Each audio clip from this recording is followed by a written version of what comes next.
Qu'est-ce que la slow life? Dans un monde où tout va vite, où on est constamment sollicité, où on a l'impression d'être dans une course effrénée, comme me disait une coachée, où on court tout le temps finalement après le temps. Aujourd'hui, j'ai envie de te parler de slow life. Alors, qu'est-ce que la slow life? Bon, d'abord, il faut savoir que la slow life, c'est une philosophie de vie. Ça vient du concept de slow food. Alors, qu'est-ce que la slow food? La slow food, c'est ce concept qui est né dans les années 80 en Italie. En fait, il y a un McDo qui s'est installé à Rome et il y a un restaurateur italien qui s'est dit non, mais c'est pas possible qu'on ait cette fast food qui arrive chez nous dans une ville aussi authentique que Rome avec autant d'histoire. Et il a décidé de créer ce concept de slow food en mettant vraiment en valeur d'avoir la connaissance d'où viennent les aliments, de manger des produits locaux, de prendre le temps surtout d'apprécier la cuisine. Donc ce restaurateur a lancé ce concept de slow food qui s'est petit à petit répandu dans différents domaines de vie. Donc on a les slow city, la slow food et forcément la slow life. Il y a quatre grands principes clés à la slow life. Le premier, c'est vraiment cette question de pleine conscience. La slow life nous invite à être beaucoup plus dans l'instant présent. Et donc ne pas se tracasser pour l'avenir, ne pas se préoccuper du passé, mais vraiment être dans le présent, savoir apprécier la vie.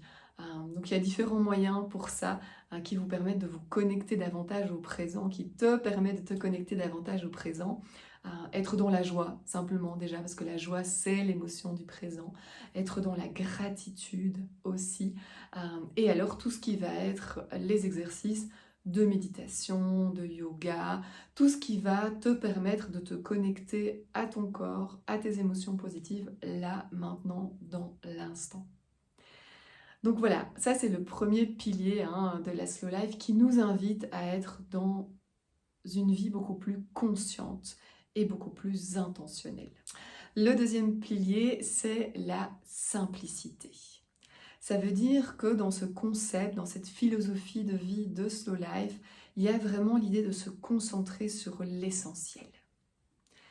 Qu'est-ce qui est essentiel pour toi aujourd'hui? Est-ce que tu as besoin de tous les vêtements qui sont dans ta garde-robe? Est-ce que tu as besoin de tout le matériel que tu as aujourd'hui? Est-ce que tu as besoin vraiment de tout ça? Quel est ton essentiel?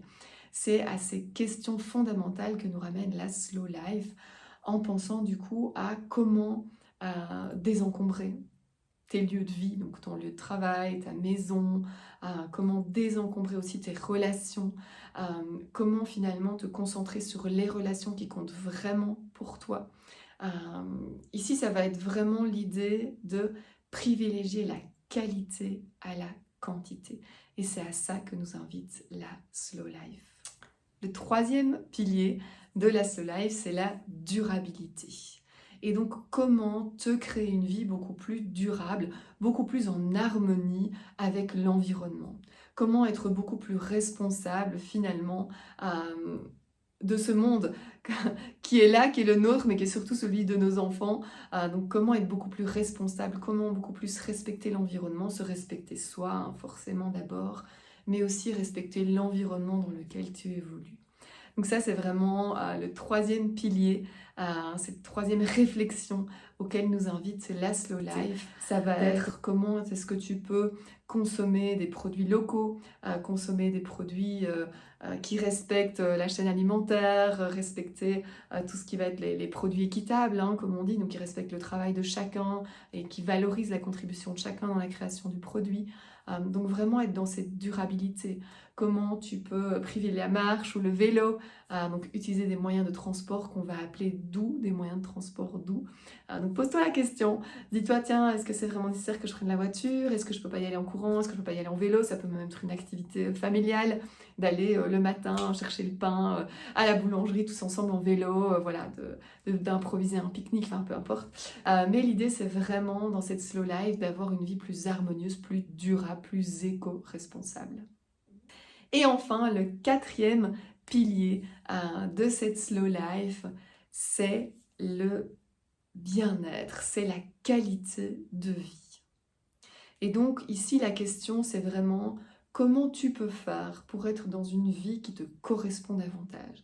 Comment tu peux faire pour vivre à ton propre rythme. Parce que quand on dit slow life, il y en a qui pensent ah ouais, c'est bon, deux tensions, et d'être dans ce ralenti. Alors c'est ralentir par rapport à ton propre rythme pour apprécier davantage les choses du quotidien, y donner plus de sens et avoir beaucoup plus d'intention. Et dans la qualité de vie, dans le bien-être, c'est ça qu'on entend. C'est d'avoir une vie qui est alignée avec qui tu es, une vie beaucoup plus intentionnelle. Donc c'est vraiment te poser la question, qu'est-ce qui fait sens pour moi ? Quelle est ma qualité de vie? De quoi j'ai besoin pour être dans une qualité de vie? J'ai besoin de sommeil, j'ai besoin de manger sainement, j'ai besoin de relations saines, j'ai besoin d'être dans un environnement sain et équilibré aussi. Donc le quatrième pilier de la Slow Life, c'est vraiment cette qualité de vie, ce bien-être qui se traduit dans tes différents domaines de vie, évidemment. Donc là, je t'inviterai à te poser la question, quelle serait pour toi ta vie alignée, ta vie équilibrée, une vie à ton propre rythme. Et quel est ton propre rythme? Parce que souvent, la difficulté, c'est d'identifier qu'est-ce qu'on veut vraiment. Bon après, voilà, moi je suis coach en bonheur pro et perso, je fais du profiling, donc je t'aide à identifier tes forces, tes ressources, tous tes leviers pour pouvoir mettre en place la vie que tu souhaites, une vie alignée, une vie équilibrée. Donc voilà, je t'ai parlé du coup des 4 piliers de la slow life. Alors les bienfaits sont nombreux par rapport à la slow life. On remarque une diminution du burn-out, on remarque une augmentation de la productivité, de la concentration, on remarque une amélioration de la santé mentale, de la santé émotionnelle aussi, et donc globalement une augmentation du sentiment de bonheur, du sentiment de bien-être au quotidien. N'hésite pas à me dire en commentaire si cette vidéo t'a plu. Je t'invite évidemment à t'abonner à la chaîne pour recevoir les prochaines vidéos. Et voilà, je t'invite à me suivre sur les différents réseaux sociaux.